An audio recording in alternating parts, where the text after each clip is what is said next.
60 másodperc türelmet.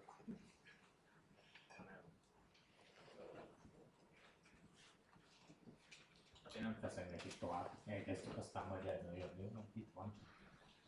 Szép jó estét mindenkinek! Egy ilyen rendezvény sorozat esetében mindig azt gondolom, hogy a második az az igazi próbája a dolgoknak, mert az első, amíg egyet sem rendezett az ember, addig mindig el lehet hitetni, hogy különböző marketing fogásokkal, hogy ez nagyon izgalmas lesz, és akkor majd jó sokan eljönnek. Amikor azonban már egyet rendezett, akkor nyilvánvalóan a második az már valamilyen szempontból az elsőről táplálkozik, és én örülök neki, hogy újfent igen szép számmal sikerült összejönni, úgyhogy nagy szeretettel köszöntök mindenkit. Udás Norbert vagyok, az egyetem kutatásfejlesztési és innovációs igazgatója. Mellettem Kapás Ferenc, a Most Szeged Kft. Ügyvezetője, vele együtt Szeged Tudományegyetem Innovációs Igazgatósága és Most Szeged Kft. Szervezi ezeket a klubrendezvényeket, és a mai témát illetően abban maradtunk, hogy megpróbálunk bemutatni olyan vállalkozásokat, amik Szegedről indultak, és mégis a világpiacra jutottak. Ezek közül egy olyat, aki már régebben ott van, és egy olyat, aki nem olyan régen, de mindenféleképpen itteni erőforrásból és lendületből sikerült valamilyen nemzetközi hírnevet teremteni, példát adva arra, hogy ez nem egy lehetetlen dolog, amikor nem is megy. Úgyhogy szeretettel köszöntjük vendégeinket, Duda Jenőt, a Szolvó vezérigazgatóját, illetve Kesmár Attilát, az Antalógok vezetőjét. És szerintem nem is szaporítom a szót, illetve majd Ferinek akkor még odaadom. A menetrend körülbelül az lesz, hogy mindketten beszélnének először arról, hogy mivel is foglalkoznak, mit is értek el, utána majd mi jól kikérdezzük őket, és önök is természetesen lehetőséget kaptok arra, hogy beszélgessetek a vendégekkel. Parancsoljuk! Szeretettel köszöntelek benneteket, köszönöm szépen, hogy ilyen sokan eljöttetek. A kezdést illetően a két előadó egyeztetett egymással, hogy ki legyen az első, és egészen komoly szakmai egyeztetés kezdődött a tekintetben, mert hogy ki az, aki kezdenie kell. Én pedig rájöttem arra, hogy igazság szerint az első helynek a sorsáért azért van ilyen vetélkedés, mert én említettem, hogy hozok 2 üveg bort ajándékba a mai előadóknak, egy vöröset és egy fehéret a saját boromból, és aki először szerepel, annak lesz módja választani a 2 közül. Annyit azért akartam említeni, mert hogy látjátok, hogyan lehet egy ilyen senkiházi szegedi kisvállalkozónak saját bora, úgyhogy van egy zseniális tehetségű barátom, Palotás Jánosnak hívják. A Jánosnak az ötlet volt az, hogyha a prémium minőségű magyar borokat képtelenség értékesíteni a piacon, akkor ígyuk meg mi. És ő hozta létre azt a rendszert, Dominium Vini a neve, ahol most már 3700-an vagyunk, vagy talán 4000-en is, és ebben a rendszerben van az, hogy 10 évre bérlünk Tokajban és másutt Szexárdon, Villányban tőkéket, szőlőtőkéket, és a bérelt szőlőtőkén a termés, a haszonbérbe vett szőlőtőkén a termés, az a saját tulajdonunk, így lehet saját tulajdonú borunk. Na, én ebből hoztam egy vöröset, egy szexárdit, meg egy fehéret, és a Kesmár Attilára jutott az a szerencse, hogy majd ő fog választani, hiszen ő lesz az első előadó. Még egyszer szeretettel köszöntelek benneteket.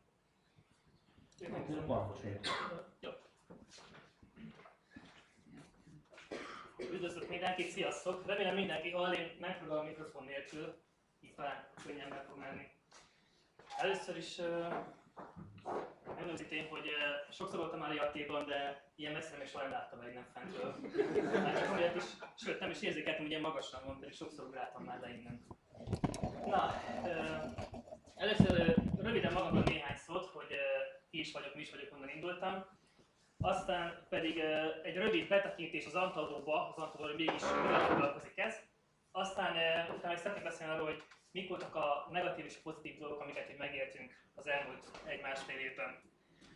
Hát magamról annyit, hogy nagyjából 7 év vagyok vállalkozó, de az első vállalkozásom az viszonylag fiatalon kezdődött, még édesapám által, aki az első befektetőm volt, egy CD-író vonatkozásában, ami aztán elég gyorsan break-even lett, és ez még a 90-es évek második fele volt.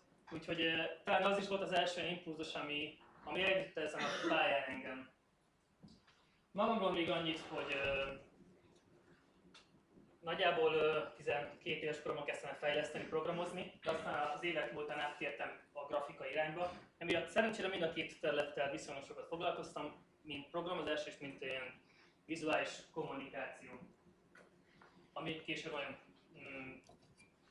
hasznos volt, és erre tudtam építeni a későbbi tevékenységeim során. Egyébként jelenleg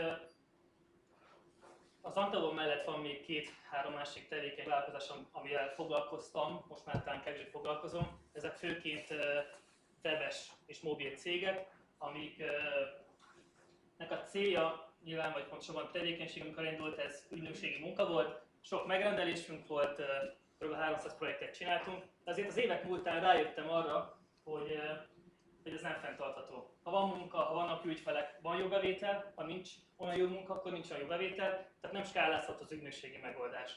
Emiatt kezdtünk el gondolkodni azon, hogy mi az, ami skálázható, nyilván egy termék, egy saját termékfejlesztés, és olyan, amit online lehet értékesíteni, és nagy számot tudják vásárolni. Nyilván egy külföldön fejlesztett online termék lehet a legjobb megoldás. Úgyhogy el is tudtunk az Antavóhoz, amiről most konkrétan fogok beszélni. Remélem mindenki látja. Talán még könnyebb is lesz. Szóval az Antavó ez egy online prezentációs eszköz, promóciókészítő eszköz, mert tényleg beszélek, aminek a célja az, hogy könnyen, hatékonyan lehessen promóciókat készíteni a cégeknek, saját maguk számára, a weboldalukon, a Facebook oldalukon, tehát az online megjelenésükben. Tipikus, ideális vásárló az egy olyan cég, akinek mondjuk van egy marketingese, és el akar adni valamit, szolgáltatást vagy terméket. Például Katie, ő egy ausztrál t-shirt értékesítő, egy póló értékesítő, és nyilván ő előszeretette használni a mi megoldásunkat. Ez egy olyan tool, amit webben böngészőn keresztül lehet használni, csak néhány másodperces videó arra, hogy hogyan is működik ez. Tehát alapvetően a két típusú felhasználó belép a rendszerbe, és elkészít egy promóciót, egy olyan quiz, nyereményjátékot vagy kupont, aminek segítségével új felhasználókat tud magának generálni felajánlások segítségével. Ez vagy egy ilyen azt szerkesztjük, amit látunk megoldás, bal oldalt szerkesztünk, és jobb oldalt egyből látjuk azt a megoldást, azt a promóció, ami el fog készülni. Ez azért jó meg a piaclányként az egyedülállás szempontból, hogy a felhasználók azt szerint látják a promóciót, amit majd a vége felhasználó és az ő vásárlóik látni fog. Ezért viszonylag könnyen össze lehet rakni. A legtöbb pozitív visszajelzés egyébként pont a felületünkre utal, ugyanis nagyon könnyű használni.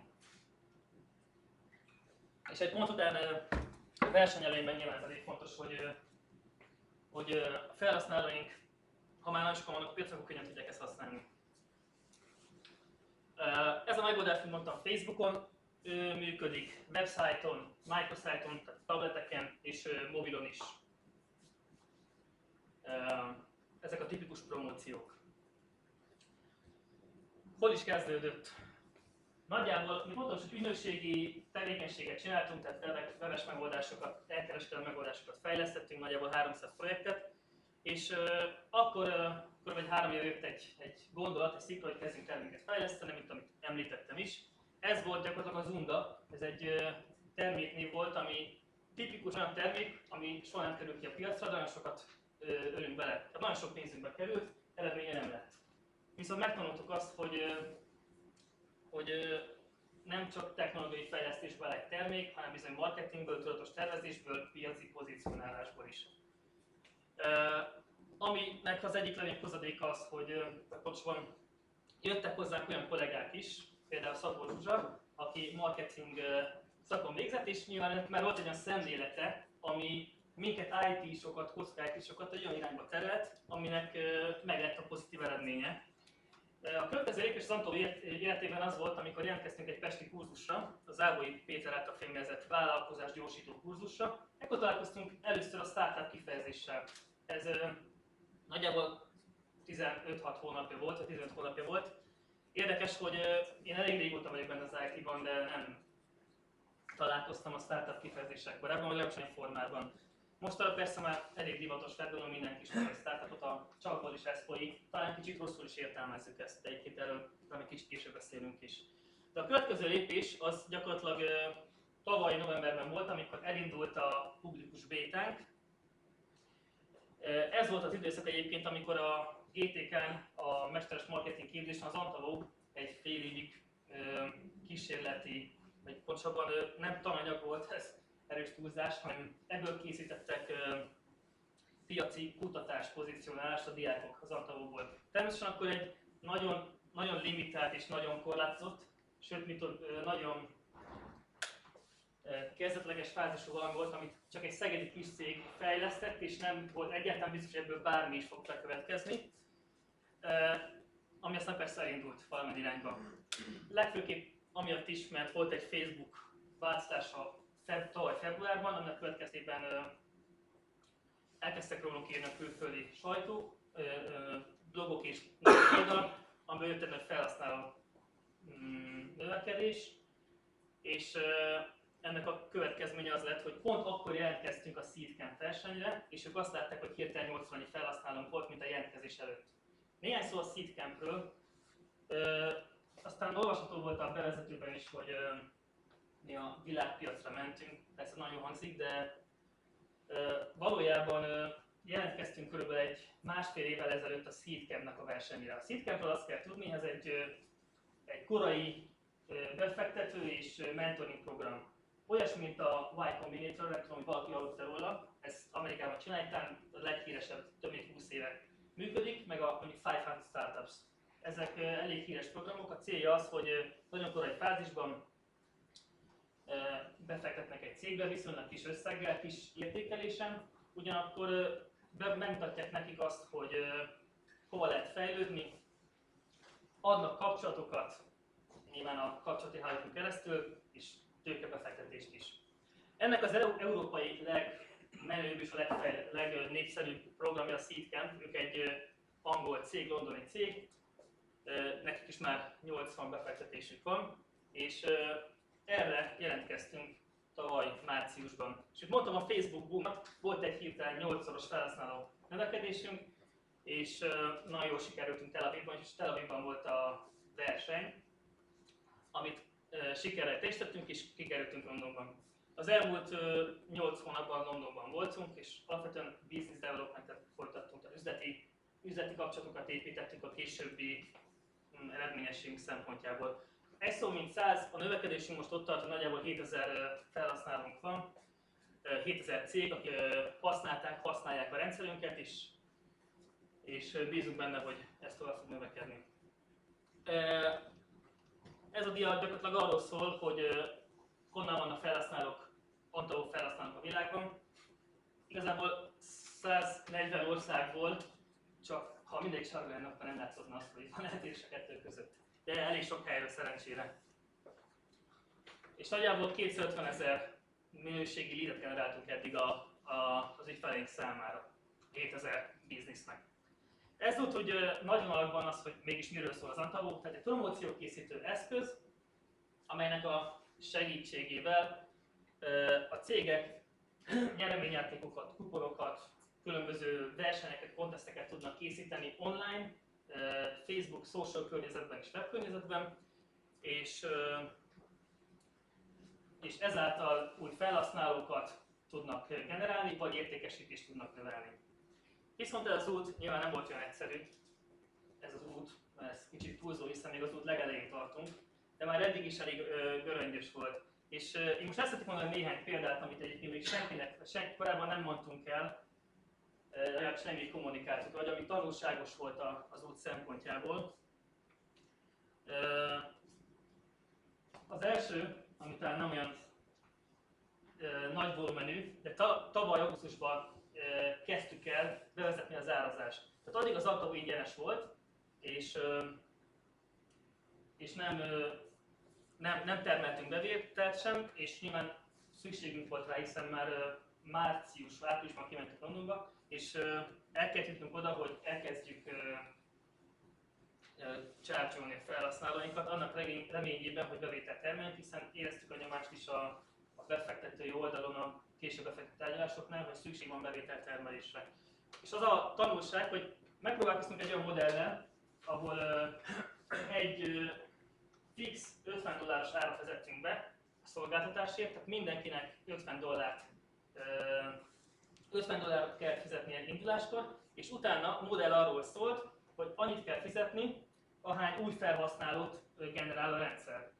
És sajnos azzal szembesültünk, hogy ez egy nagy balklövés volt, hiszen a mi fókuszunk az alapvetően a small business, small és medium business méretű cégek, tehát ez a 10-200 fő közötti cég, és ezek általában sokkal inkább a free megoldásokkal szeretnek kezdeni, és ha több csomagból tudnak választani. Ezért be is igazolódott, hiszen utána rá egy hónappal, másfél hónappal váltottunk árazást, viszont addig teljesen megállt a felhasználó növekedésünk, és gyakorlatilag nem tudtunk értékesíteni. Ez a következő díj gyakorlatilag arról szól, hogy növekedett a felhasználó bázisunk, itt látszik, hogy 2000-ig eljutottunk, de ez a növekedés lineáris volt, és nem úgy mentünk, tehát nem volt benne sokkal intenzívebb növekedés, aminek a következménye az volt, hogy elkezdtünk aggódni, hogy valamit nem jól csinálunk. És ilyenkor, ha valaki aggódik, hogy nem jól csinálja, akkor elkezd mindenfélét gondolni. Rossz a termék, rossz a pozícionálás, teljesen mások kellene csinálnunk, vagy már nem is erről szól a piac, már nem is kell senkinek. Valójában ezek pánikolások voltak, és elkezdtünk mindenféle ötletet kitalálni, mindenféle egyéb megoldásokat, amelyek disztraptívak, olyan piaci megoldást tudunk adni, ami még nincs. Ugyanakkor tudni kell, ez egy B2B megoldás, tehát bizniszeknek értékesítünk, és viszonylag nehéz azért nagy innovációt belevinni. Persze van innováció ebben a szektorban, de sokkal kevésbé, tehát nincsenek a látványos több 10 millió felhasználó generáló megoldások, mint a B2C, tehát a végfelhasználóknak szánt megoldásban. Viszont mégis próbálkoztunk, az egyik ilyen megoldás egy olyan ötlet volt, hogy a Facebook segítségével ilyen network promóciót csinálunk, sok-sok cég kirakja ugyanazt a promóciót, és valaki számára új felhasználókat tud generálni. Gyakorlatilag ez egy network hatás volt mondjuk annyiban, viszont rájöttünk, hogy nem érik bele a core businessünkbe, és arra is rájöttünk, hogy a Facebook teljesen megváltozott, hiszen egyre nehezebben lehet a Facebookon felhasználókat aktiválni. A lényeg, a tanulság az volt ezzel kapcsolatban, hogy maradjunk annál, amit elkezdtünk, amit építünk és ami működik, ne csapogjunk, mert elkezdtünk csapogni és mindent csinálni. Szóval ez nagyon nagy tanulság. Ha visszatekintek az elmúlt 7 évre, elég sokat csapogtam ilyen szempontból, nagyon sok mindent csináltunk, és nagyon sok pénzt raktunk, és nem igazán működött. Viszont azért ez tényleg tanulság mindenki számára, gondolom, azért nagyon sok megérte már ezt, hogy fókuszálnak és valamit csinálnak, az előbb-utóbb eredményes. Feltéve, ha nem durvában akarunk jaktot értékesíteni. Ugyan van víz, csak éppen tisztítőképes kereslet nincs. A következő díj arról szól, hogy gyakorlatilag tavaly novemberben történt egy nagyon nagy leállás az Antavónál. Én és az egyik technikai kollégám elkövettünk egy nagyon nagy hibát, egymástól függetlenül. Én alapvetően a szerver infrastruktúráját is felelek, tehát technikai oldalról, és az Amazonon futunk, az Amazon egy cloud szolgáltató, aminek segítségével el tudom kötni a világon mindenhova, ugyanolyan minőségben tudjuk kiszolgálni az ügyfeleinket Japánban is, meg Dél-Amerikában is. És a lényeg az, hogy a segítségemmel és a kollégám segítségével, aki az adatmentéseket rosszul csinálta, vagy pontosabban úgy tűnt, hogy jól működik, de mégsem működik jól, elvesztettünk minden adatot. Volt egy szerverfrissítés, és minden elveszett. Ez ténylegesen minden elveszett. És ugyan leírtuk azt, hogy volt egy nem várt hiba és együttállás, és néhány embert érintett, valójában mindenkit érintett, és semmi nem volt meg. Sem a külső oldalunk, sem a rendszerünk, semmilyen felhasználónk senkivel kapcsolatban. Nyilván nagyon nagy sok volt, úgy éreztük, hogy itt van vége. Ez november 19-én volt, és hát ott ültünk egymással szemben, kicsit vitatkozva a CTO-val, a technikai vezetővel, meg nem is tudom, tehát több mint csalódottak voltunk, és azon gondolkodtunk, hogy vajon mikor vegyünk repülőt és menjünk haza, és ennyi volt a történet. Hiszen képzeljétek el, nincs weboldal, nincs kód, nincsenek felhasználók, nincsenek adatok, nincsenek meg azok, hogy ki az elmúlt egy évben milyen promóciót, hány felhasználót és felhasználóknak milyen információt gyűjtötte össze. Úgyhogy nagyon nagy sok volt. Elkezdtek egy válságkommunikációt, ami gyakorlatilag 2 hétig tartott, nyilván az első 2-3 nap volt nagyon komoly. Nyilván most voltak olyan felhasználók, akiknek azért ez egy veszteség volt, és ezt tudtunk le is adta, mondta, hogy viszontlátásra többet nem akar minket látni, de szerencsére nagyon kevés. Tehát nagyon jól tudtuk minimalizálni a kárt, és tehát gyakorlatilag kikukáztunk információkat, és szerencsére vissza sikerült állítanunk olyan mentéseket, amiből gyakorlatilag a november előtt szeptember 19-i állapot 80-90%-ának az ügyfeleknek megvolt, és mondjuk egy 20%-ot érintett teljes mértékben az adatvesztés. Nyilván megéreztük ezt, megérződött ez a felhasználói kommunikációban, és a túléltük, és túl tudtunk lendülni. Azért is mondom, azért is érdekes, mert voltak olyan felhasználók, akiknek mondjuk 20 000 olyan promóciót futtattak, aki már 20 000 felhasználót generált, akik egymásnak osztogatták meg a promóciókat, hogy új pontokat tudjanak szerezni, és nagyobb eséllyel nyerjenek. És annál a felhasználó szerencsére csak egy ilyen, azt hiszem 5-6 órás kimaradás volt, szerencsére, de még így is elég nagy támadást kellett, vagy pontosabban nyilván elégedetlenkedést kellett elszenvednünk jogosan, hiszen elég sok felhasználót vesztettünk. Lényeg az, hogy ez nagyon nagy tanulság volt, és akkor azt hittük, hogy vége a dalnak, de sikerült túllendülnünk rajta. A másik egy kicsit üzleti vonatkozásomról most fogok beszélni. Nagyjából azt kell tudni, hogy tavaly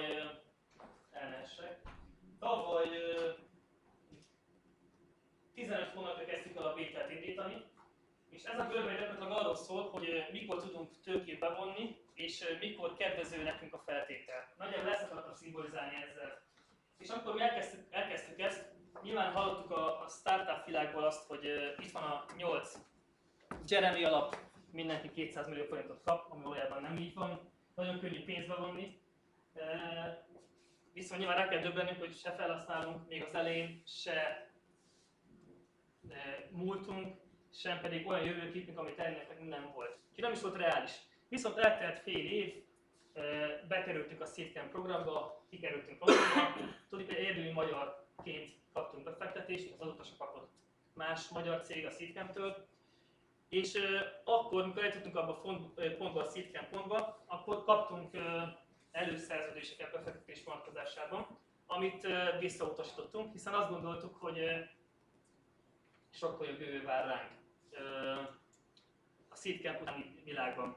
Megtörtént a Seedcamp befektetés, utána viszont általában azt mondják, hogy egy ilyen fázisban a Seedcamp is arra volt, hogy a következő 3 hónapban tudjunk tőkét bevonni, viszont mi ezt nem tudtuk. És azért nem tudtuk, mert a felhasználói növekedésünk az lineáris volt, nem exponenciális, és nyilván egyre kevésbé, egyre távolodtunk attól a lehetőségtől, hogy ez olyan feltételek, és ezt hangsúlyozom a feltételeket, hiszen nyilván lehetőség sokszor van, csak lehet jelöltük a céget. És nem marad semmink, átadjuk a többséget, vagy ha nem is többséget, de nyilván nagy százalékát a cégnek. Tehát nem kellemes egyáltalán. A lényeg, hogy volt egy pont, amikor nekünk lehetőség lett volna, az egy nagyon jó pont volt, és folyamatosan csökkent augusztusig, amíg ugyan nem voltak egy fizetős vásárlóink, növekedett az ügyfélbázis, csak lineárisan. És gyakorlatilag tavaly augusztusban kezdtük el bevezetni a fizetős szolgáltatást, és elkezdtünk bevételt termelni. A bevételtermelés most úgy néz, hogy nagyjából 70%-át már a költségeinknek a bevételből tudjuk finanszírozni, tehát nem mondjuk, hogy cashflow pozitívok, de egyre növekvő az értékesítésünk, és nyilván ezáltal egyre reálisabbá válik a tőkebevonás is, hiszen olyan feltételekkel tudunk a következő körök tőkebevonást megvalósítani, ami számunkra kedvező. Ennek nyilván jelen az is, hogy mostanában már két olyan előszerződést is kaptunk, ami ugye már sokkal biztatóbb, mint eddig volt, de még mindig nem az, amit mi szeretnénk. Ezek voltak az előző dia egyébként tényleg arról szól, hogy nem mindegy, hogy mikor akarunk tőkét bevonni, és mi akkor, a dia arról szól, mi akkor csináltuk volna legjobban, ha visszamennék, ha ezt a londoni utazásunkkor tettük volna meg. Akkor volt leginkább reális és legjobb feltételekkel, akkor lehetett volna legjobban lemenedzselni.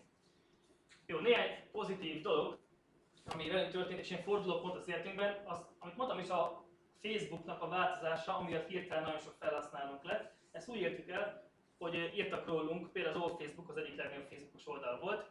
Ez gyakorlatilag azt jelentette, hogy február 1-én jelentette be a Facebook a G8 konferenciáján azt, hogy fog változni a rendszerük, és mi másnapra elkészítettük ezt a megoldást. Gyakorlatilag egész éjszaka dolgoztunk, és szerencsére másnapra ez elkészült, és megjelentünk nagyon sok médiumban, megjelentünk spanyol, portugál blogokon, és felkaptak minket, és jöttek a felhasználók. Ez volt az a Seed Camper időszak, aminek a következtében ez valósult meg. Ezt persze nevezhetjük szerencsének is, de tudtunk gyorsan reagálni.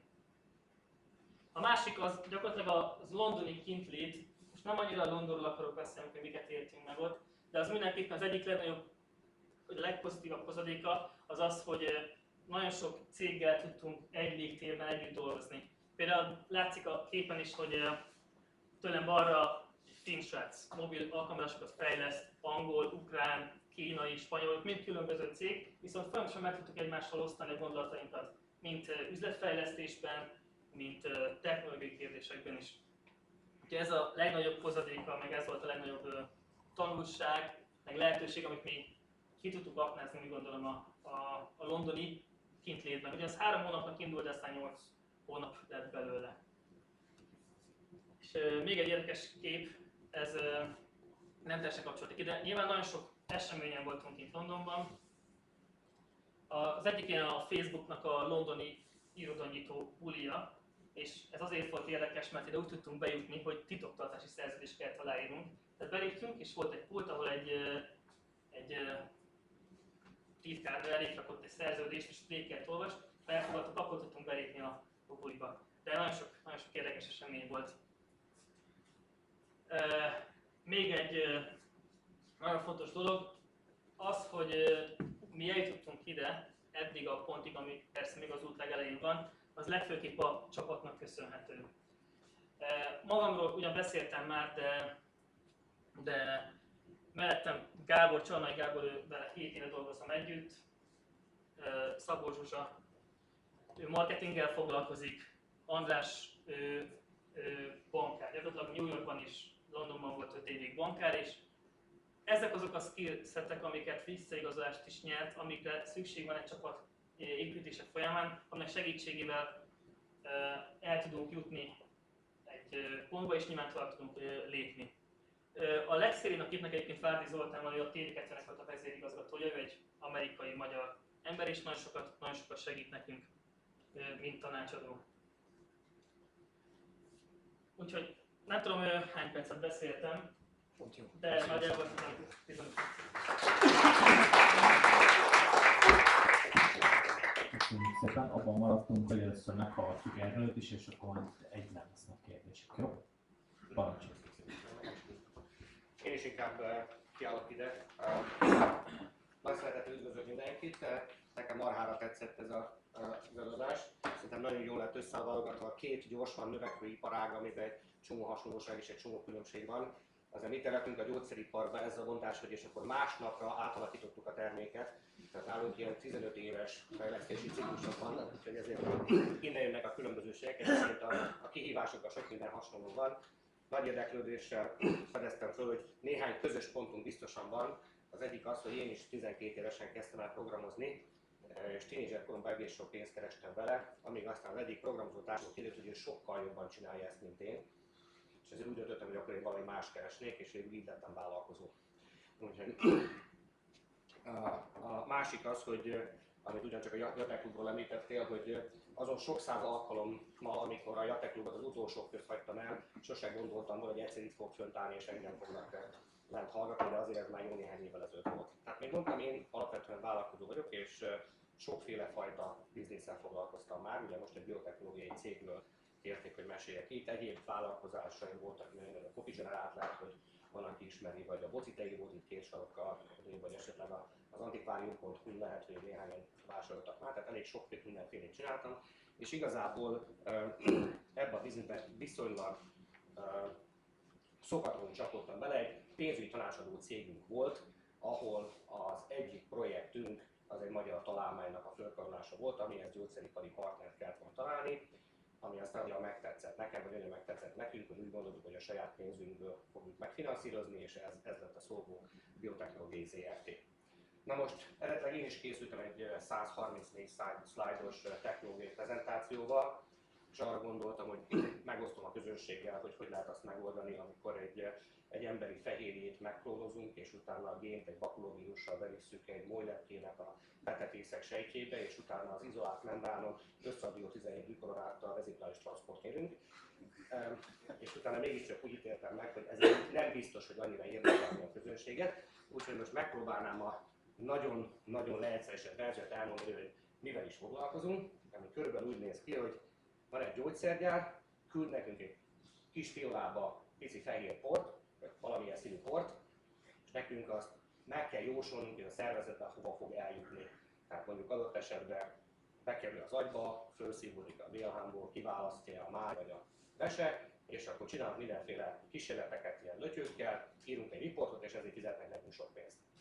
Most ez így viszonylag egyszerűen hangzik, azért az évek folyamán ez elég hosszú időbe telett, mire ez így ebbe a formába kialakult, amikor indultunk, és még egy másik dolog, amit talán jobban tud a hallgatóság értelmezni, ugye ez pedig úgy, hogy gyógyszer kölcsönhatásokat keresünk, amit úgy lehet körülbelül elképzelni, hogy van pici fehér pirula, amit beszedek, akkor nem lesz semmi bajom, van a pici piros pirula, amit beszedek, akkor sincs semmi bajom, de ha kettőt együtt beszedem, akkor lehet, hogy gáz lesz. Most figyelembe véve, hogy egy átlag nyugdíjas legalább 9 különböző színű pirulát szed, és van a világon 40 000 törzskönyvezett gyógyszer, kombinatorikából viszonylag gyorsan ki lehet számolni, hogy ezeket nem lehet mindegyiket letesztelni egymás ellen, tehát jók az olyan modern rendszerek, ahol valaki meg tudja jósolni, hogyha valaki fejleszt egy gyógyszert, akkor várhatóan ez mivel akadhat össze, és mi ilyen típusú előjegyzéseket adunk gyógyszergyáraknak és biotechnológiai cégeknek, akik új gyógyszereket fejlesztenek, és körülbelül ezért fizetnek nekünk. Visszatérve az indulásokhoz, ugye Szegeden a Biológiai Központban egy akkora területen indultunk, mint körülbelül ennek a pódiumnak a fele. 3 fő létszámmal volt, egy kutató, egy titkárnő és jó magam, egy darab számítógéppel. És ez egy teljesen tipikus ilyen garázs startup volt, nagyon hasonlóan egyébként, ahogy ezek mind indulnak. És hát az első néhány évben a cégnek elég rögös volt, különösen azért, mert ugye, mi félig meddig először gyógyszerkutató cégként, utána pedig diagnosztikai cégként próbáltunk meg, és az üzleti modellt többször át kell alakítani. Ez egy olyan iparág, ahol általában a tudomány fejlődése közben szokott szólni, és hát 100 cégből 90x az általában tönkre szokott menni, úgyhogy ezeket mi is megjártuk, ezeket újra kérünk pénzt a befektetőktől, újra kérünk, és már negyedszerre sem teljesítettük az üzleti tervet, de még 5-szörre is szeretnénk visszajönni egy kis pénzre, mert most viszont nagyon kitaláltuk, hogy mit akarunk csinálni, tehát beletelett azért néhány évben, mire végül megtaláltuk azt a piacrést, amit azon a tudással, amit mi egy magyar kutatóintézetből, konkrétan az Országos Hematológiai és Immunológiai Intézetből hoztunk, ami végre megtaláltuk, hogy mi az a termék és szolgáltatás, ami a piacon eladható. Utána következett egy viszonylag gyors növekedési fázis, amit a piac nagyon jól értékelt, és valami gyorsan növekedtünk, nagyon sok pénzt termeltünk, és hát mi nekünk nagyon-nagyon sok ilyen horror sztorink volt, tehát az napokon keresztül tudnám mesélni, mint az adatvesztéses sztori, úgyhogy úgy gondoltam, hogy valamit akkor nekem is be kell dobnom, tehát ez a növekedési fázisban utána volt egy pár éves megszakítás, ami mondjuk azt tudom, hogy 1 éven belül a következő történtek, leolvadt a hűtő. Ez így önmagában nem hangzik olyan nagyon rosszul, most a cég összes termék abban az egy hűtőben volt. És ráadásul ez egy mínusz 80-as hűtő, és nem leolvadt, hanem fölmelegedett mínusz 40-re, ami ugye nyilván az ember síelni próbál, mert ez nagyon dühösnek tűnik, de sajnos ezeknek az anyagoknak, amit mínusz 80 kell tárolni, az mind megdöglött az utolsó szálig. Tehát ráadásul ezt nem is vettük észre, hanem kiküldtük az ügyfeleknek, hogy az ügyfél jelzett vissza, hogy hát nem működik a cucc, amit küldtetek. És ez egy olyan iparág, ami nagyon-nagyon erősen bizalmon alapul, tehát itt azért sok esélyt nem hagynak az embernek hibázni. Úgyhogy akkor mi is úgy éreztük, hogy itt körülbelül utolért minket a vég. Akkor utána még abban az évben volt egy drága japán ügyfél, aki kért egy kis mintát minden termékünkből, amit mi boldogan elküldtünk, ilyet korábban nagy gyógyszergyárak sokat csináltak, kértek is mintákat, kipróbálgatták, majd pedig utána egy nagyobb megrendelés bejött. Hát itt most nem ez történt, hanem az történt, hogy megcsinálták azt, amit mi majdnem lehetetlenek tartottunk elvileg, azt a bizonyos bakulóvírust, amire mi gyártottuk a terméket, azt ők hosszas reverse engineering-vel, ahogy ezt hívják, kivonták belőle, majd pedig néhány hónappal később megjelent egy japán konkurens, amelyik oldalra lemásolta a websájtunkat, de úgy kell elképzelni, hogy az ábrákat, a grafikonokat, a protokollokat, a rajzainkat egy az egybe, még a háttérdizájnt sem vették le, csak szépen lefordították japánra, az összes termékünket ellopták, majd pedig elmentek a japán hatósághoz, mondták a japán hatóság, van nekünk itt egy gonosz európai konkurensünk, és ezt ki kéne valahogy tiltani a piacról, amiben egyébként a minisztérium segítkezett nekik. Úgyhogy egy napra a másikra a piacunk egyharmadát elvesztettük, ami Japánban volt. Még a biztonság kedvéért, amikor azt éreztük, most már semmi más nem jöhet, volt egy befektetőnk, aki tönkrement és ki kellett vásárolni, majd pedig az év végén az amerikai gyógyszeripari hatóság, aki az atya úristen ezen a területen, az megjelentetett egy állásfoglalást, hogy a szó által kifejlesztett eljárásokat a tudományosan nem igazoltak, nem javasolt a használatuk. Ahogy szokás mondani, innen szép nyerni. És hát ez egy pár nehézkes esztendőt azért okozott nekünk.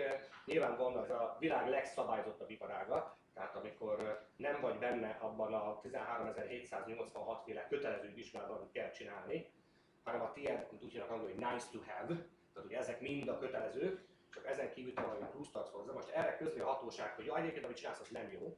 Ez azért egy komoly ilyen marketing és sales kihívást jelentett számunkra, és akkor ugye volt az a verzió, hogy akkor bedobjuk a törölközőt, nagyon erősen leépítjük a céget, és mi végül is nem emellett döntöttünk, hanem úgy döntöttünk, hogy a céges stratégia az lesz, hogy mi meggyőzzük az amerikai gyógyszeripari hatóságot, hogy ő tévedett.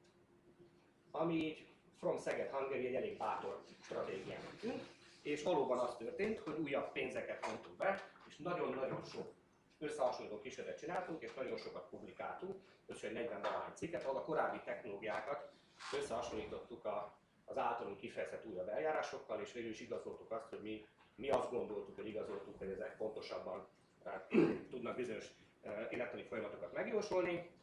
És hát nyilván nem csak a mi hatásunkra, hanem egyébként sok mások munkásságára. Végül is az történt, hogy 2010-ben az amerikai gyógyszeripari meggondolta magát, és először egy úgynevezett guideline-t adott ki, majd pedig a tavalyi évben kötelezővé tette ezeket a vizsgálatokat.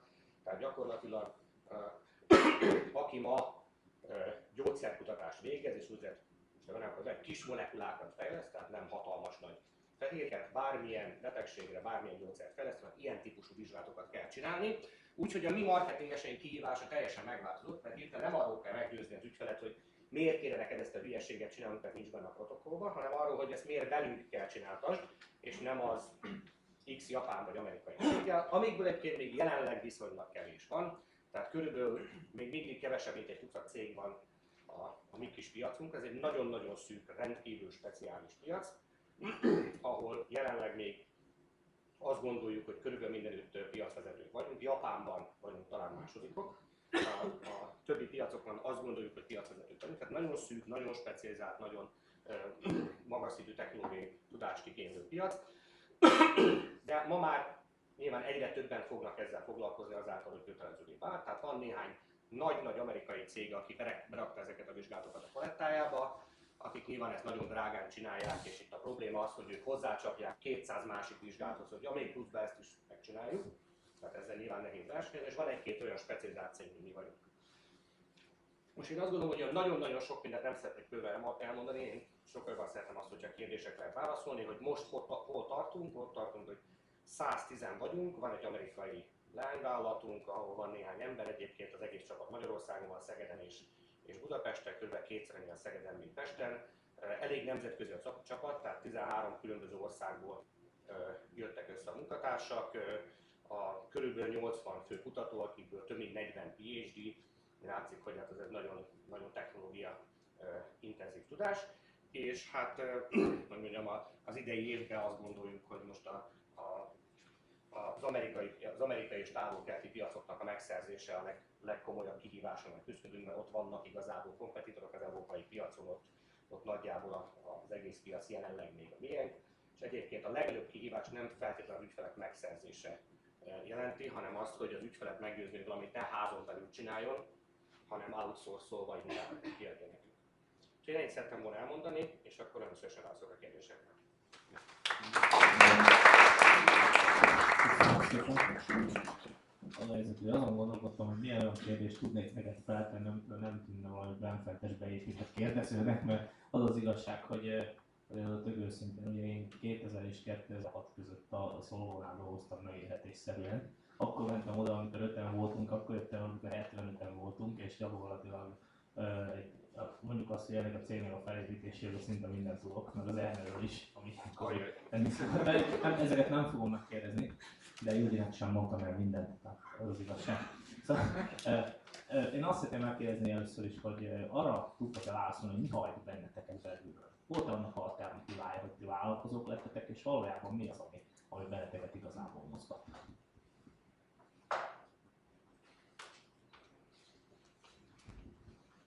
Én sokszor szoktam erre a kérdésre azt válaszolni, hogy a vállalkozás a küzdés maga, és azért tudni kell, nyilván viszonylag fiatal vagyok, és olyan nagy múlt még nincs mögöttem, és nyilván olyan fényes siker sem, arról úgy is tudni fogunk, ha majd lesz mindenki remélem.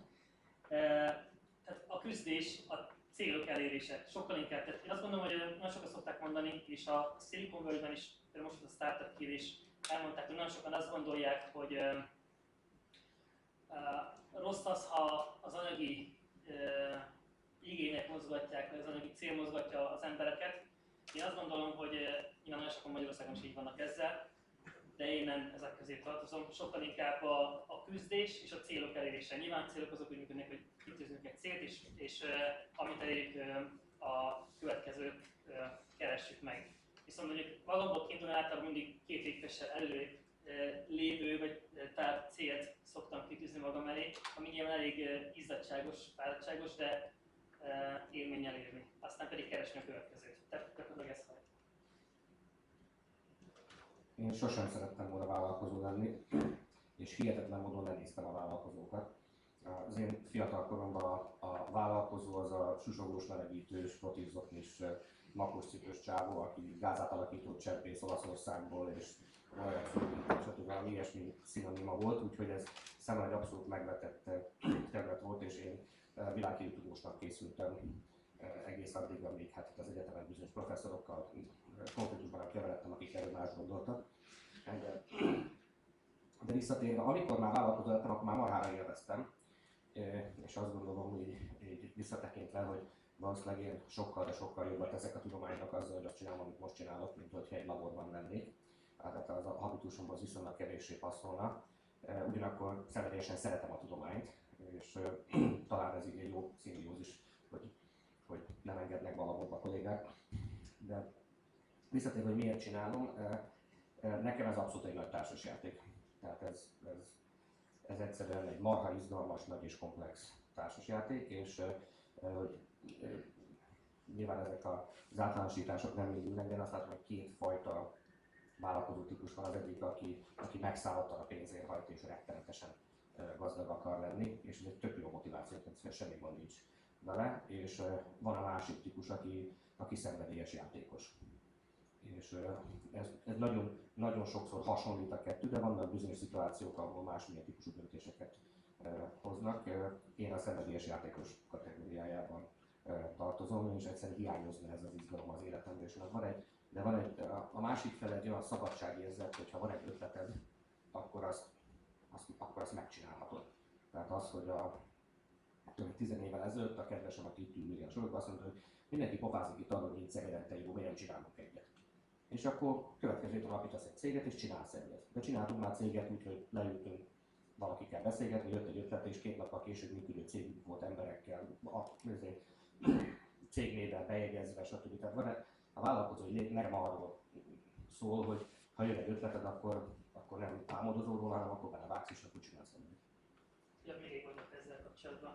Én nagyon érdekes, hogy én hogyan is lettem vállalkozó. Persze mondtam az oldás történetet a CD írással kapcsolatban, de igazából én alkalmazott voltam egy informatikai cégnél, és a főnökömnek mondogattam, hogy most már adja már meg az ügyfelek elérhetőségét, mert beszélni akarok velük, és nagyon sokszor megállt az információ fejlesztésnél, ugyanis a főnökömnek nem volt elég ideje, hogy delegálja nekem és leszervezze a találkozókat, az információkat, megbeszélni az újabb impulzusokat a fejlesztéssel kapcsolatban. És azt mondta nekem, hogy azért nem adom meg neked a kontaktokat, és azért nem te beszélsz ügyfelekkel, mert el fogod őket vinni, és céget csinálsz. És gyakorlatilag ez a kis szikra, amit ő a felelős tett, ráfér éve megold a cégem. Én már személyiségem azt mondom, ilyen, de ettől függetlenül ez akkor is kellett hozzá. Nagyon érdekes. Két rövid kérdés mindkettőtől, teljesen más tárgyú. Ha jól tudom, te a szkeptikusok közé tartozol. Volt is egyszer egy viszonylag nyílt vitánk ebben a témakörben egy rendezvényt követően. Az szemtelen kérdésem az az, hogy aki szkeptikus, az nyilván az én fölfogásom szerint konzervatív, hogy tud az innoválni, tehát a kettő között nincsen valamiféle fajta ellentmondás. Attila pedig csendesen hallgatott arról, hogy nekik van egy egyébként fantasztikus programjuk, amit a Szegedi Tudományegyetemmel együttműködve fejlesztettek ki, de egy szót nem szólt róla, szemérmesen. A Juhász Gyula Tanárképző Főiskolával, Galambos Gáborékkal kezdték a kutatási fázist, aztán a radiológiával, Forster Tamásékkal dolgoztak vele tovább, ez a beteglogisztika, és szeretném, hogyha legalább egy mondat elhangozna erről is, Attilát kérdeznek. Szóval szkeptikus. Hát most nagyon megleptél, tehát ilyet még nem hallottam, tehát nehezen tudok kevésbé konzervatívat elképzelni egy szkeptikusnál. Ugye az egész szkepticizmus arról szól, hogy semmit sem fogadsz el garantáltnak és hittételnek, csak egy olyan dolgot, ami bizonyítható. Tehát a szkeptikusok, Vicsán Szkeptikus Társaság, meg most erről beszélsz igazából, mi az áltudományok, hiedelmek, divatos szólni, a parasztvakítás ellen próbálunk küzdeni, és a logikus gondolkodást és mindenek a megkérdezését próbáljuk ennek a központjára tenni, és tehát én azt hiszem, hogy valaki, aki bármiről meggyőzhető megfelelő mennyiségű adattal, az a szkeptikus, és annak az ellenkezőjéről is. Tehát, hogy ezt a konzervativizmussal hogy tudod összepároztatni, az kíváncsi vagyok. Van egy olyan tapasztalásom, hogy ami 20 évvel, 15 évvel ezelőtt áltudománynak minősült, azt ma vidáman alkalmazzák, és óriási siker a tudomány birtokában, de ebben az értelemben véve. Például a talpmasszázs. Szerintem ebben a vitában nagyon nem menjünk bele, tehát én is nagyon szeretem, hogy a masszírozzák a talpamat, mint tudomány véleményem szerint a szemmelverés és a homeopátia és a tárgyógítás kategóriába tartozik, de szerintem ebben tényleg nem érdemes részesen belemenni, de ettől függetlenül abban igazad van, hogy ez pontosan azért, mert semmiben sem hiszünk abba a formába, hogy az megváltoztatatlan. Tehát ha hozol nekem egy cikket arról, hogy dupla placebo kontrollált vizsgálatban valakik tudományosan bizonyították, hogy a talpmasszázsra valamit el lehet érni rendes, klinikai kontrollált körülmények közt, én akkor azt holnaptól elhiszem, és holnaptól fogva elfogadom a talpmasszázs létjogosultságát, mint ahogy a tévén keresztül gyógyítását is, ameddig a kísérleti eredmények ezt alátámasztják.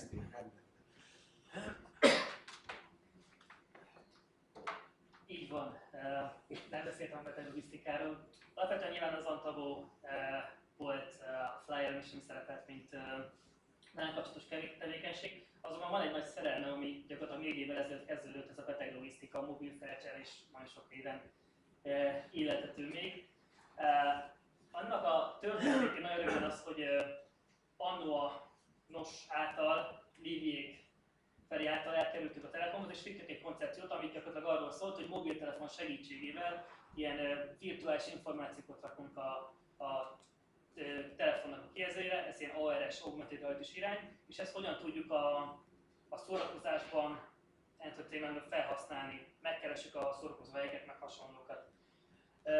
És elvettük a Telekomot, és azt mondták, hogy ez jó, de nem túl új, és nem igazán tud megvezetni üzleti szolgáltatásként, és fókuszáljunk és menjünk el valamilyen terület irányába. Ekkor jött velünk szembe az egészségügy, és hogyan tudnánk ezt a logisztikai és navigációs információk megoldást az egészségügyre alkalmazni, és ebből született gyakorlatilag a mobil felcserő beteglogisztika. Ennek a célja az gyakorlatilag, hogy a lakos, mint végfelhasználó, mint beteg, ő ha bemegy a kórházba, kapjon mobil információt a mobiltelefonja segítségével, hogy mikor lesz a vizsgálata, mikor kerül sorba, esetleg azon keresztül bejelentkezik, hogy otthonról már tájékozódik, hogy milyen vizsgálata lesz. Úgyhogy valóban ezt elkezdtük néhány éve, Galambos Gábor professzor segítségével, Endrét látom még ott a jobb oldalt, és megvalósult Szegeden egy pilot projekt, ami gyakorlatilag a Forster professzor segítségével, meg a segítségével a kettesben és a radiológián valósult meg. Én azt gondolom és bízom benne, hogy ez hamarosan abszolút valóság mindenki számára, általunk is, hogy a telefonunk segítségével fogunk tudni a kórházban tájékozódni. Ez ugyan kicsit eltér az Antavoltól, ez egy más tevékenység, más terület, de rendkívül izgalmas. Csak az szólt, hogy milyen jól tudnánk egy kocsmába beszélgetni. Gimnazista koromban abban, hogy klinikáknak betegnyilvántartót írtam. Még egy közös Köszönjük, szerintem akkor most nyitottá tennénk ezt a beszélgetést, parancsoljatok. Van mikrofon, de mikrofon nélkül is, aki úgy gondolja, hogy le tudja beszélni a termet. Várjuk a kérdéseiket, parancsoljatok. A másodikkal lehet kezdeni. Az első kérdésre kell egy sör.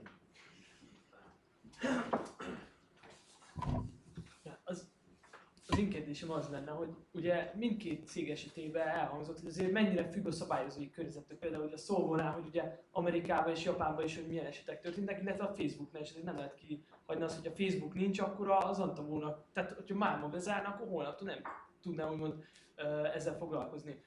Van-e B-terv? Van-e valami ötlet, ami mindig ott van tarsolyban, ha ez a szabályozó környezet megváltozik, a Facebook bezár például, akkor elő tudjátok húzni a zsebből és folytatni. Igen, ez egy 10 pontos kérdés. Abszolút van. Azt kell tudni, hogy nyilván a Facebook az egy csúnya nagy cég, aki tőzsdére mentésétől kezdve nyilván a profit a következő éves eredmények számítanak. Ezért nyilván mindent a hirdetések irányába tol el. Ezt érezzük, és alapvetően ez érződik mondjuk a befektetői világban is, hogy egyre kevésbé szexi a social.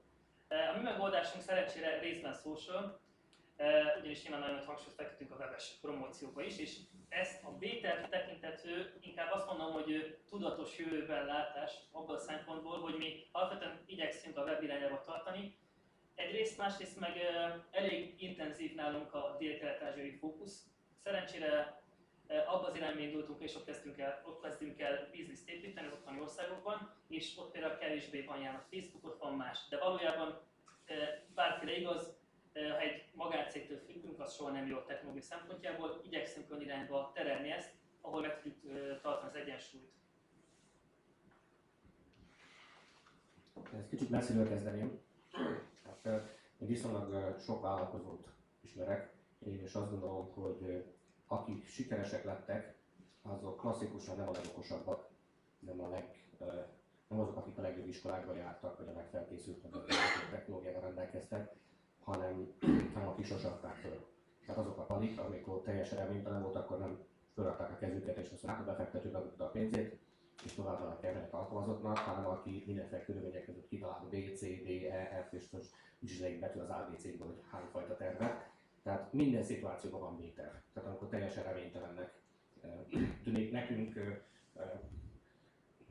itt most már nem mondanám el, de két pálinka mellett a pultán elmondom neked. Nekünk volt olyan szituáció, ami konkrétan úgy nézett ki, hogy leültünk, és a vészforgatókönyv az volt, hogy akkor most teherautókat rendelünk. Én fölhívtam este 8-kor Bécsi Inkubátor Központnak a vezetőt, hogy tud-e nekünk laborterületet teríteni, és mondta, hogy holnap hogy tudjuk a céget elkötöztetni. Tehát egész extrém szinten, sose volt szükség ilyenre. Azon mindig van B, meg C, meg D terv, enélkül szerintem egy vállalkozás nem élhet túl. És persze nagyon könnyű ilyenkor utólag azt mondani, hogy hú, mekkora vázított volt a Facebook, ilyet csinál. Én ezt annyiszor meghallgattam az elmúlt 20 évben, hogy a Copigener azért lett sikeres cég, mert Ernőke találkozott a metrón egy amerikaival. Ez kétségtelen igaz. A cég így indult. Az a kérdésem, hogy hány ember van, aki átverekszi magát egy zsúfolt metrószerelvényen azért, hogy a hülye amerikainak, aki nem tudja, hol kell leszállni, annak elmagyarázza, hogy melyik a hősök tere. És utána ki az, aki vakon elmegy. Tehát ehhez mindig kell, az angolban van egy ilyen kifejezés, hogy nem tudom magyarra igazán fordítani, hogy when opportunity meets preparedness. És az egyik vállalkozó ismerősöm ezt úgy mondta, hogy a szerencse az úgy működik, hogy korán reggel bemész dolgozni, kurva keményen dolgozol egész nap, és akkor ez csak szerencséd lesz.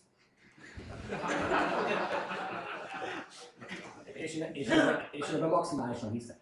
Nyilván vannak azok a fanik, akik egyszerűen kihúzzák a lottószelvényt, de akiket én ismerek, akik ilyen szerencsésen nagyon gazdagok lettek, azért azok marha sokat dolgoztak ezért, és nagyon sokat áldoztak érte. És aztán utána lett szerencsés.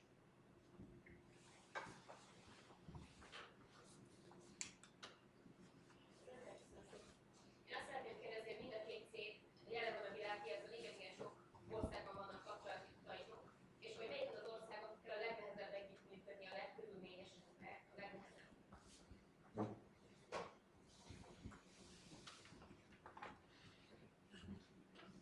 ilyen nyilván. Hűha!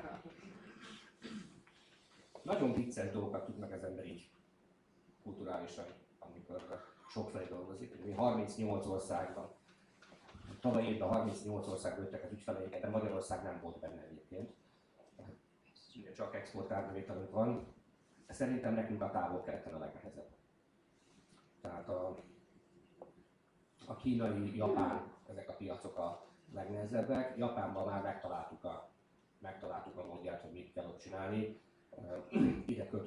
Ide költöztettük Magyarországra Takeshi Satot, és Takeshi Sato feleségével együtt most már Szóvó alkalmazott és Pesten laknak, és ez nagyon sokat segített abban, amikor 217 e-mailt kell váltani egy ügyféllel, mire megrendel valamit. Azt hiszed, hogy viccelek, de a 217 e-mail a szó szerint 217 e-mail ékes japán nyelven. Hát mindez egy amerikainál 4-5 e-mail maximálisan, tehát nyilván ezekre a kulturális különbségekre föl kell készülni. A mi iparágunkban aztán a távol-kelet az, ami igazából nehéz, de szerintem ez nagyon függ attól, hogy milyen piacokon és mit adsz el. El tudom képzelni, hogy egy IT solution könnyebb a távol-keleten eladni, mint mondjuk Amerikában. A mi szektorunkban pedig a távol-kelet a nehéz.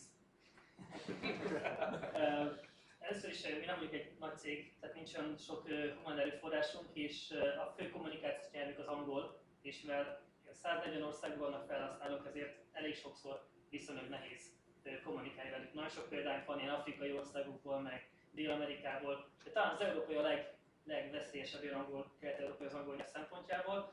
Viszont most, hogy törgetjük a dél-kelet-ázsiai piacot, nekünk, amiről beszéltem is, szembesülünk azzal, hogy mondjuk nem mindenhol a Facebook a domináns platform, és nem is arra felé tart. Például az orosz piac is nagyon érdekes, ott ilyen social vonatkozásban nem vagyok orosz, de V-kontakte az, ami mondjuk a legfontosabb, és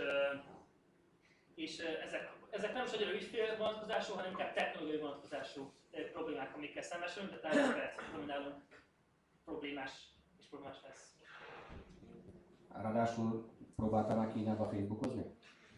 Ez komoly VPN tudást igényli, hát most már a nagy kínai Big Brother-nál több 10 000 IT is vigyáz arra, hogy ne tudja Facebookra kimenni, tehát ott azért, ha akar, se könnyű. Igen, ez távol-kelet, kívül Kína. Ezt én úgy értem. Ez más. Szerintem én be tudom kiabálni ezzel. Szóval két kérdésem van. Az egyik Erni az hozzá szól, hogy amit az elején elmondta, az csak mobillével, vagy mással is. Nem kell rá válaszolni. Szívesen válaszolok rá, hogy van rá válasz. Ennél komolyabb kérdésem is van, ez pedig az, hogy mégis a Szegedi Tudományegyetemen vagyunk. Hogy látjátok azt, hogy akkor, amikor mindenki nagyon büszke arra, hogy a Szegedi Tudományegyetem végül is tudományos potenciállal rendkívül magas, de jól tudjuk, hogy a tudományos potenciál és a vállalkozói világ nem mindig találkozik egymással. Milyen tapasztalatotok van arról, hogy lehet közel férkőzni az egyetemi kutatókon és be lehet őket vonni ténylegesen egy olyan fejlődésre?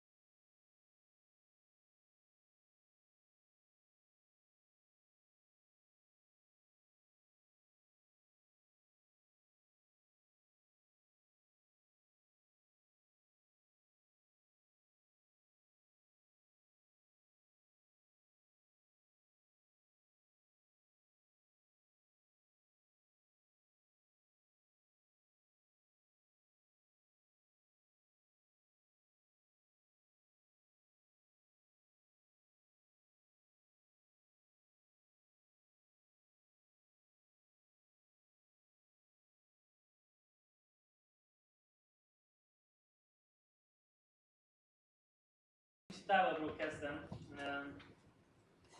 Alapvetően az Antavónál elsősorban az Antavó vonatkozásában egy kis cég vagyunk, máshonnan kezdem. Alapvetően 7 éve vagyok vállalkozó, sokszor próbálkoztam mondjuk olyan programokkal, amikor gyakornokokat vontunk be az egyetemről, kisebb-nagyobb sikerrel, tehát én most kicsit a más vonatkozásban nem tudományos vonatkozásra fogunk megközelíteni, hanem akik már befejezték, vagy befejezik, szándékoznak az egyetemet, és gyakorlatokat keresnek.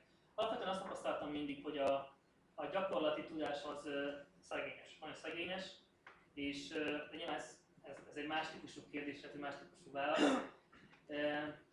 És vannak azok a cégek, akik ezt képesek és meg tudják finanszírozni és kinevelik, vagy már mert abban a fázisban vannak, mert még abban a fázisban vannak. Mi az második oldal vagyok, akik még abban a fázisban voltak, és megpróbálták rákényszerülni, hogy kineveljék őket. Úgyhogy nekem ilyen típusú tapasztalatom van, viszont most, hogy változik az idő, és nyilván mi is remélhetőleg átkerülünk a másik oldalra, én azt látom egyébként, hogy továbbra is nincs nincs olyan megfelelő képzés, vagy inkább nem a képzésről akarok beszélni, inkább a végeredményről. Vagy inkább nem volt eddig, viszont egyre több cég jelenik meg a szegedi piacon, gondolok itt a nagyobb cégekre, EPAM-ra, ahol mondjuk 200-300-an dolgoznak, és bizony veszik fel az egyetemistákat, a fiatal végzősöket, és egyre inkább azt tapasztalható a piacon, hogy egyre magasabb a fizetési igény, tehát egyre költségesebb alkalmazni őket, viszont egyre jobb, nagyobb mennyiségben, tömegben vagy számmal főben állnak rendelkezésre. Azáltal, hogy megjelentek mondjuk nagyobb cég is a piacon, és ezeket be tudnak segíteni a képzésükben. Nem tudom, mennyire volt ez válasz, nem egyértelműen. Én például sokat gondolkoztam rajta, hogy tudom diplomatikusan elmondani, amit szeretnék. Az első kérdésre a válasz, hogy a rovarsejtek azért praktikusak, mert nagyon magas termelékenységben tudnak fehérjét gyártani, tehát fajlagosan rengeteg fehérjét lehet termeltetni velük. De egyébként kínai hörcsögsejteken is dolgozunk, kutyavesesejteken is dolgozunk, de hogy milyen előnye van egyébként, csak egy érdekességként, az egyik legjobb rendelkezés álló sejtvonallal készült szolgáltatást vagy terméket az Egyesült Államok jelentős részén nem lehet eladni. Ez ugyanis eredetileg egy abortált embrióból származó sejtvonal, és ezért a keresztény déli államokban, Kansas-től délre heksejteken nem lehet eladni szolgáltatást, mert az ő keresztény erkölcseikkel ütközik. Tehát, mikreket, igen, és a molylepkékkel nincsenek ilyen problémáik. De azt gondolom, nem ez érdekli a hallgatóságot. Ugye nekünk az egész iparágunk az teljesen, tehát még egy IT cég azt gondolom, hogy volt szerencsém egy-két IT cégbe benne lenni, tehát az IT cégek abban két dologban jelentősen különböznek a mi iparágunktól. Az egyik az, hogy nagyon kevéssé tőkékényesek, tehát 3 okos egyetemista 3 PC-vel egy kolesszobába zseniális céget tud csinálni. Nekünk ugye steril laborok kellenek, ultracentrifuga, tömegspektrométer, mit tudom én, tehát arról kezdve, hogy több 100 milliós beruházás, ami egészen más belépési korlátokat jelent. A másik, ugye a fejlesztési ciklusokról, amiről beszéltem, a harmadik az, hogy a mai IT eszközökkel egy ilyen cég gyakorlatilag abszolút önállóan is tud fejleszteni. A biotechnológia ez nem így működik, tehát mi csak Magyarországon több mint 50 kutatócsoporttal vagyunk kapcsolatban, és akkor nem beszéltünk arról, hogy a technológiák nagy része ma már külföldről származik, tehát mi azt csináljuk, hogy mi nagyon szűk szakterületünkön belül a világon bárki bármit kifejleszt, arra mi megpróbáljuk azonnal rátenni a kezünket. Tehát amit mi technológiában használunk, az Sugiyama laborjából jön, Japánból, az Ottawai Egyetemről, a holland rákutatóból, stb. Rengeteg ilyen egyetemi együttműködés van, és emiatt elég sok tapasztalatunk van abban, hogy kell együttműködni egy egyetemi laborral. Most próbálom a diplomatikus részét elővenni. A magyar tapasztalataink azok egy rendkívül széles skálán mozognak, és nem lehet általánosságban kijelentéseket. Magyarán a komplett dilettantizmusról, tehát a kabaréba illő dilettantizmusról, az abszolút profizmus mindent meg lehet találni Magyarországon. Tehát az első feléről nem szívesen beszélnék, de azt gondolom, hogy talán meg fogja érteni a társaság azt, amikor mondjuk egy több 10 milliós pályázatban egy nagyon híres, nem a Szeged Egyetem, egy nagyon híres nagynevű magyar kutatóintézetnek patkányokon kellett kísérleteket végezniük, hogy a kemoterápia a mi szerint beadása mellett hatékonyabb lesz, vagy nem lesz hatékony. Több 10 millió forintot kaptak ezért. Az első dolog, amit elmondanék, hogy a riportokat kockás papíron tollal kaptuk meg. Szerintem ez már önmagában elég sok mindent elmond. Viszont hozzá kell tenni, hogy rendkívül őszinték voltak, tehát nem próbáltak semmit eltusolni, tehát le van írva, hogy a bizonyos kísérletek azért nem sikerültek, mert az egeret megette a macska. Szeretném jelezni, hogy ez elvileg GLP környezetben steril vagyok, tehát nagyon bízunk, hogy steril macskák meg a egereket. De volt olyan kísérlet, ahol oda volt írva, hogy egyébként sajnos ez azért lett sikertelen, mert az egerek éhen haltak, mert ott ünnepek voltak, és akkor nem volt, aki megetesse őket. Egy egérnek elég sokáig nem kell előadni, hogy elpusztul, ez komoly jegyzőkönyvbe megkaptuk. Tehát ez az egyik véglet, de a másik véglet, akkor mondjuk a pozitívokat is, mondjuk a Szegedi Tudományegyetemen, tehát azt gondolom, hogy itt mondjuk különösen a kémiai tanszékek, akinek dolgoznak, nyilván én mint az altaisztikára nem tudok nyilatkozni, de mondjuk a kémiai tanszékek, tehát akár az orvosvegytan, akár mondjuk a farmakológiai gyógyszertani tanszékek, ott olyan nemzetközi minőségű munkát tudnak végezni, mint hogyha én egy finn céget bíznék meg, vagy egy amerikai céget bíznék meg ezzel. Tehát óriási a skála, és most nem lehet azzal, tehát hogy akár ugyanaz az egyetemnek, ugyanaz a kara, és az egyik tanszék az vérprofi, a másik tanszék meg hát, minősíthetetlen. Tehát nincs ilyen általános szabály, hogy ez így vagy használható. Azt hozzá kell tegyem, hogy külföldön a dilettantizmussal nem találkozunk. Még egy gondolat ezzel kapcsolatban, végig gondoltam én is, és én az Antavval kapcsolatban elmondtam, amit gondolok, az kicsit más, de például a mobil felcső azért is jó példa, mert itt talán jobban együtt dolgoztunk az egyetemmel bizonyos vonatkozásban, és itt mi szerencsére a vérprofi oldalra találkoztunk csak. Jó kollégák. Van-e még kérdés? Elnézést szeretnék feltenni egy kérdést. Az Attila mesélt arról, hogy milyen fázisokban hogy tudtak befektetőket szerezni, szerelni, és ugyan azt mondtad, hogy a végén már kifektettétek be a saját pénzeteket. Addig azótig, amíg eljutottatok, milyen körülmények között hogyan sikerült befektetőket találni, vagy ez is netán egy metrón összefutott amerikai múlik?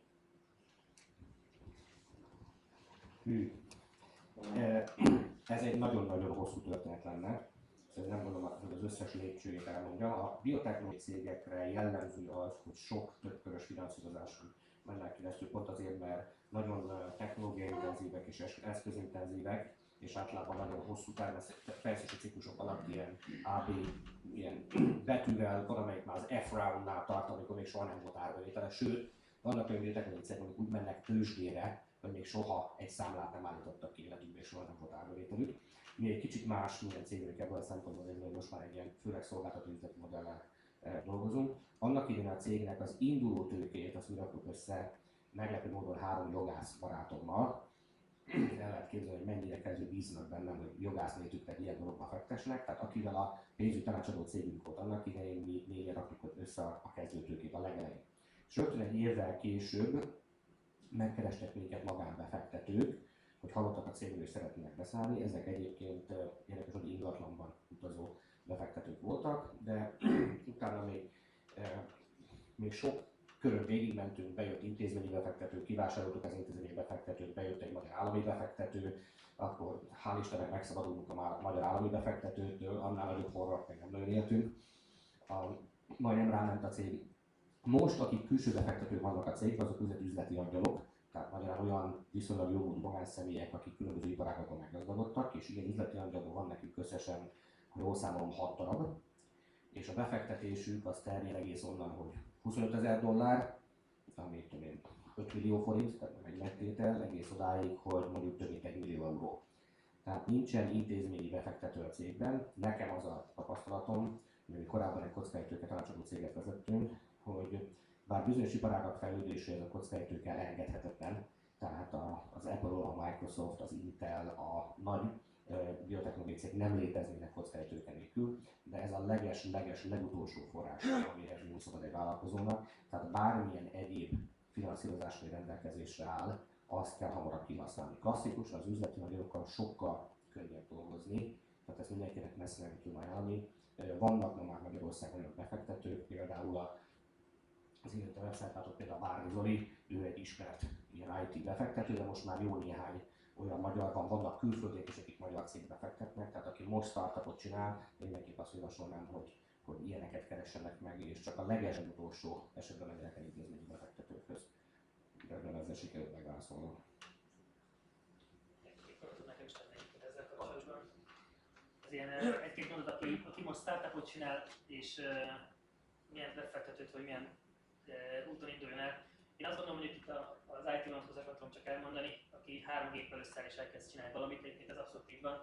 Olyannyira, hogy az én véleményem az, hogy ameddig csak lehet, semmiképpen se keresünk befektetőt, minél tovább jussunk el. És valóban az intézménybefektetésre akkor van igazán szükség, amikor meg be tudjuk bizonyítani, hogy a mi bizniszmodellünk és az irány, amit felvázoltunk, az fog tudni működni. Mert attól kezdve gyakorlatilag másik fogunk csinálni, csak magyarázzuk az Excel táblánkat. És nyilván az angel befektetők azok a rugalmasságot fogják tudni biztosítani, ha is amennyiben tényleg szükség van rá. De én hangsúlyozom, az én véleményem az, hogy ezt is akkor célszerű megtenni, ha eljutunk egy olyan fázisba, hogy ez az MVP, ez a minimum megoldás, ami kell a piacra, ez jól tud működni, és tudjuk bizonyítani saját magunk számára, és egy értéket tudunk teremteni a piacon. Akkor kell ezt a fázist meglépni, és ha ez utána eredményes és egy biznisz irányba rá tudunk lépni, amiben van növekedés, akkor lehet eljutni mondjuk az IT vonatkozásban az intézményi befektetők. Azért még hogyha valami idő vagy gondolatot hozzátennék ehhez, az üzletkönyv nem csak a pénzét hozza. Tehát üzletkönyvet úgy kell választani, aki a tudását, a kapcsolatrendszerét és tapasztalatait is hozza.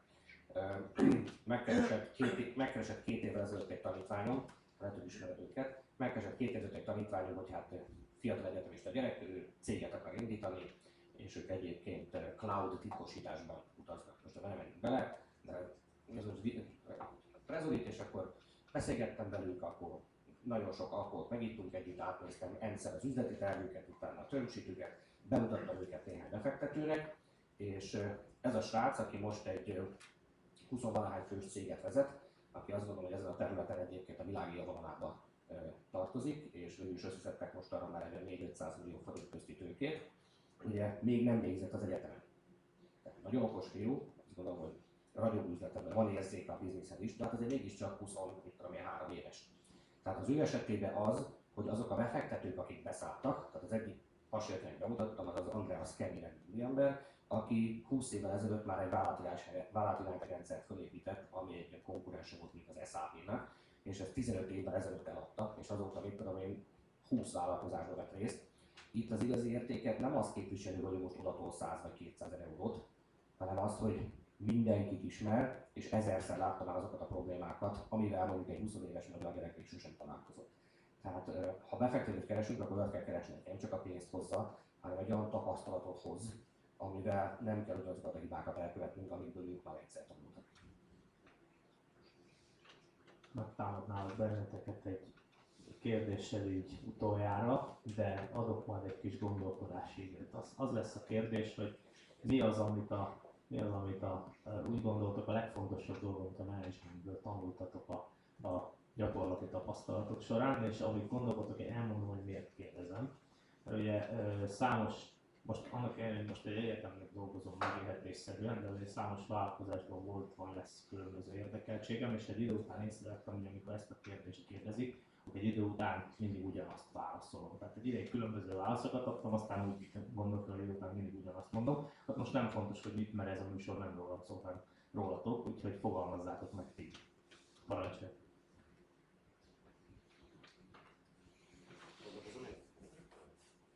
Ja. Elég sok ilyen talkshow-ban részt vettem már, ezt a kérdést még sose tette föl senki.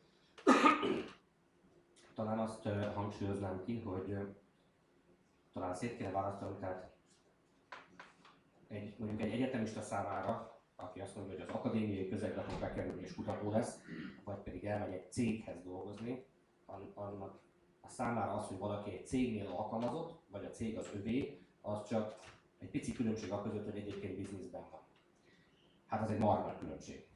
Tehát az, hogy az ember a saját pénzét kockáztatja, a saját ötletét valósítja meg, vagy elmegy valahol fizetését dolgozni, ez egy teljesen más világ. Amennyiben én egy alkalmazottban vagy, és ugye mind a kettőre a management szót használjuk, és itt nagyon elkülöníteni két különböző kifejezés. Az egyik a management, a másik meg a leadership.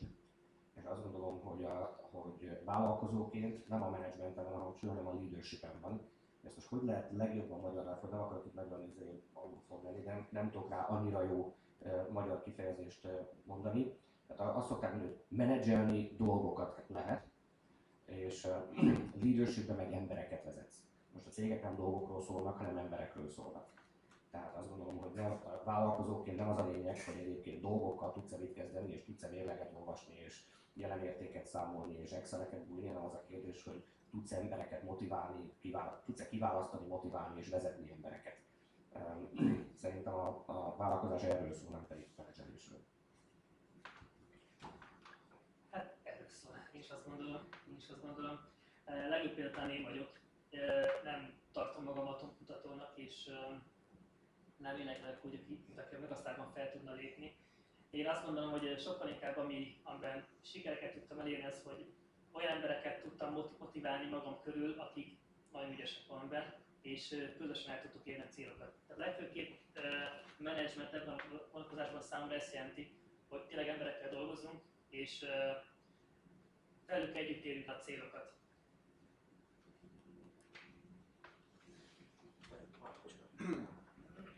Nagyon szépen köszönjük mindannyiótoknak, hogy eljöttetek a második alkalomra is. Egy egészen furcsa formabontót tervezünk következőre. Húzás Norberttel, amikor beszélgettünk arról és a kollégákkal, hogy hogyan lehetne folytatni tovább, akkor felvetődött, hogy valamikor április 1-e táján volna érdemes egy következő programot csinálni.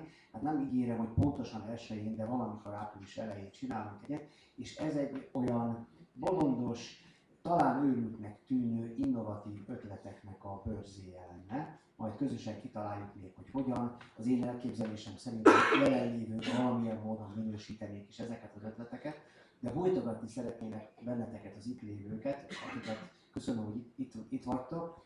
Most nektek is lesz lehetőségetek szerepelni, legyetek szívesek, a fantáziátokat engedjétek el, a legvadabb, a legőrültebbnek tűnő innovatív ötletek, gondolatok, megvalósítandó tudományos elképzelések elhangozhatnak, a kollégák majd kitalálják, hogy hogyan lehet ezeket összegyűjteni, valamilyen módon rendszerezni, de szeretnénk egy ilyen lazább, könnyedebb, vidámabb, és aztán majd meg fogjátok látni, minden bizonnyal ezekből a furcsa, különleges őrült ötletekből esetleg nagy sikertörténetek is lesznek majd a későbbiek során. Az előadóinknak nagyon szépen köszönöm a jelenlétüket, és mivel Attila volt az első előadója, a vöröset vagy a fehéret?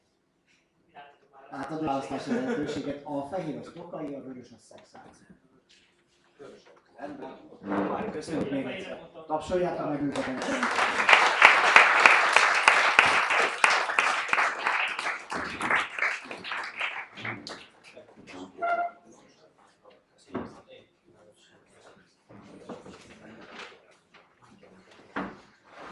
Maradjatok, akinek beszélgetni van kedve, nyugodtan szívesen látunk.